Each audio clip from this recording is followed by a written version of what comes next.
Hi, I'm Doug Jensen with Vortex Media. Welcome to the second episode of Sony's XDCAM Essentials video training series. Now in our first video, I introduced you to Sony's three new XDCAM HD 422 camcorders that each offer 50 megabits per second 422 recording and 4 channels of audio. These cameras are the PMW100, the PMW160, and the PMW200. In this episode, we're going to take a closer look at the video format options that these cameras offer, how to narrow down the choices to select the best one for your shoot, and how to set it up with the camera's menus. So let's get started. By my count, these cameras offer 52 different recording formats to meet practically every production need and client specification. Fortunately, deciding which one to use at any given time is relatively simple if you just use the process of elimination to narrow down the list of options until you're left with the one that fits your needs best. I'll begin by pressing the menu button on my PMW200. Going to the Others menu tab and choosing the System menu. These 4 submenus are where you control all of your format configuration settings. If you've got a PMW100 or a PMW160, you'll see the exact same menus on your camera. First of all, Country is where you choose the area of the world where you work. Your choices are NTSC, NTSC-J for Japan, or PAL. I live in the United States, so my camera is usually set for NTSC, but it's great to have a camera that can also do PAL whenever necessary. And once you've chosen a country, you've already cut the number of format options in half. On the next line, you must decide whether you're going to use the camera's UDF file mode, which stands for Universal Disk Format, or the FAT file mode, which stands for File Allocation Table. So what's the difference between UDF and FAT? Well, the technical details don't really matter.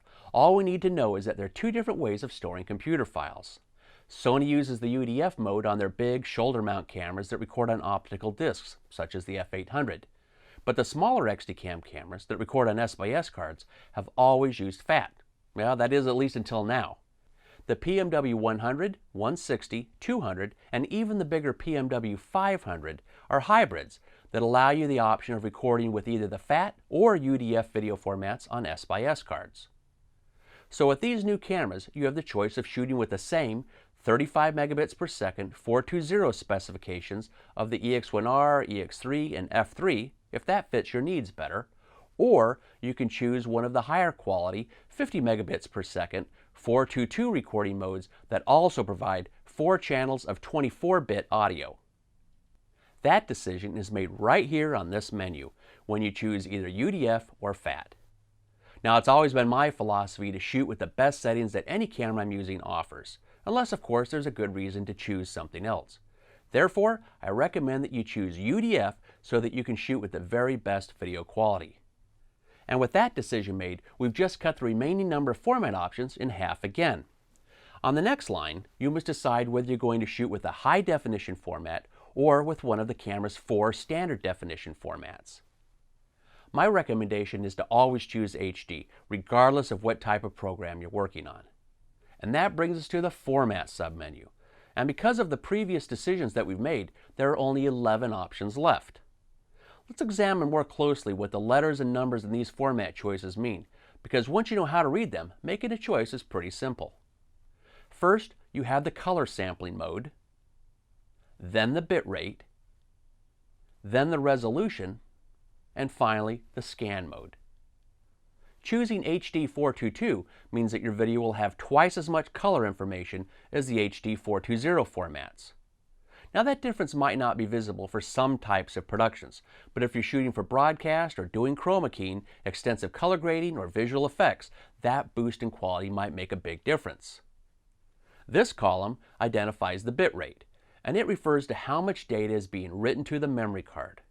A higher bit rate means that the video has less compression, more data, and therefore higher quality. 50 means 50 megabits per second, and HQ means 35 megabits per second. Now you should be aware that some broadcasters, particularly in Europe, have proclaimed that their new minimum standard for long-form productions is 50 megabits per second with 422 color. But even if I'm shooting for non-broadcast, I still prefer to shoot with the best settings the camera offers. So I almost always choose one of the HD 422 50 formats, and that cuts our remaining choices down to 6.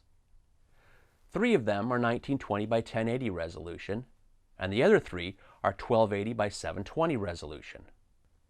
720p has fewer than half the number of pixels of full 1920 by 1080 high definition, so you can guess which ones I recommend.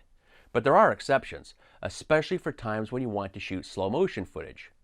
The 720p formats are the only ones that allow shooting at frame rates faster than 30 frames per second. So, if you need to shoot some nice slow motion footage at up to 60 frames per second, or if you have a client who specifically requests 720p, then choose one of the 720p modes. But otherwise, I suggest that you stick with one of the full resolution 1080 choices. So, if we eliminate the 720p options, we only have 3 choices left. And the differences among them are scan mode and frame rate. You've got 59.94 fields per second interlaced, commonly called 60i, 29.97 frames per second progressive, commonly called 30p, and 23.98 frames per second progressive, commonly called 24p. Once you reach this point, your choice is mostly a subjective decision and not based on image quality. You'll have to determine for yourself which of the scan modes and frame rates is most appropriate for the production that you're working on. Almost all broadcast network television, except for live sports and news, has gone progressive.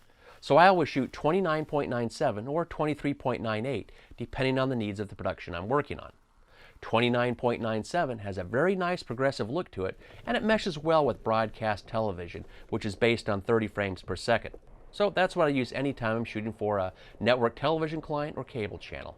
On the other hand, a lot of people feel that 23.98 looks more cinematic, so that's what they prefer to use as their normal shooting mode. There's really no right or wrong choices. It all depends on what you prefer, or more importantly, what your clients expect.